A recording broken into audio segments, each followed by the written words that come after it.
Hi guys, welcome to Jatai farms. మన ఒంట్లో బాగోకపోయినా లేదా జ్వరం వెళ్ళినప్పుడు వచ్చినప్పుడు మనం ఇంజెక్షన్స్ ఏ విధంగా అయితే చేసుకుంటామో అదే విధంగా కోళ్ళకు కూడా ఇంజెక్షన్స్ చేయొచ్చు. ఇప్పుడిప్పుడే ఫార్మ్ స్టార్ట్ చేసిన చాలా మందికి ఇంజెక్షన్స్ ఎలా చేయాలనేది తెలియదు. అది తెలియకపోవడం వల్ల వెటనరీ డాక్టర్ వచ్చి చేసేంత వరకు లేదా ఎవరైనా ఇంజెక్షన్స్ చేయడం తెలిసిన వాళ్ళు వచ్చి చేసేంత వరకు వెయిట్ చేస్తూ ఉంటాం.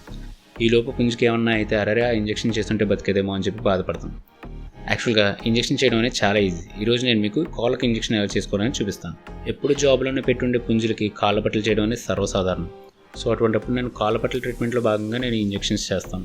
ఇక్కడ నేను మీకు చూపిస్తున్న ఇంజెక్షన్ మెలాక్సికమ్. ఇది నొప్పులకు బాగా పనిచేస్తే మనకి పెయిన్ కిల్లర్స్ ఎలాగో అలాగే కోడికి ఇది పెయిన్ కిల్లర్ అనమాట. ఇది 0.5 ml చేస్తే సరిపోతుంది.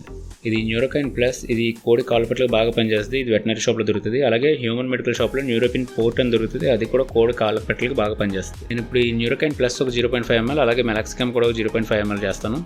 ఇలా మల్టిపుల్ ఇంజెక్షన్స్ చేసేటప్పుడు నేనైతే ఏం చేస్తానంటే రెండు ఒకసారి సిలిండర్కి తీసుకుని చేసేస్తాను.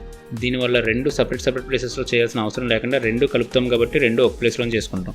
సో ఇంజెక్షన్ చేసేటప్పుడు మనం ఫస్ట్ చూసుకోవాల్సింది ఏంటంటే మెత్తగా ఉండే స్కిన్ ఎక్కడ ఉందనేది చూసుకోవాలి. సో రెక్క కింద మెత్తగా ఉంటే ఆ మెత్తగా ఉన్న ఏరియాలో బోన్కి తగలకుండా ఇంజెక్షన్ చేయాలి. అలాగే మనం గుచ్చే సూది నరానికి కూడా తగలకూడదు. నరానికి తగిలితే బ్లడ్ ఎక్కువ వచ్చేసే అవకాశం ఉంటుంది. సో నరానికి బోన్కి తగలకుండా ఓన్లీ మెత్తగా ఉన్న ఏరియా అంటే ఫ్లెష్లో మాత్రం ఇంజెక్షన్ చేసుకోవాలి. కోడికి ఇంజెక్షన్స్ ఏ ప్లేస్లో చేయాలి అంటే నేను వచ్చి రెక్కకి చేస్తాను లేదా కాలికి చేస్తాను. కొంతమంది వచ్చి చెస్ట్కి కూడా చేస్తారు. సో ఈ ప్లేసెస్లో మెయిన్గా కోడికి ఇంజెక్షన్స్ చేసుకుంటారు. సో రెక్కకి చేసేటప్పుడు రెక్క కింద మెత్తగా ఫ్లెష్ ఎక్కడ ఉందో చూసుకుని బోన్కి తగలకుండా నరానికి తగలకుండా లైట్గా సూది గుచ్చి చేయాలి.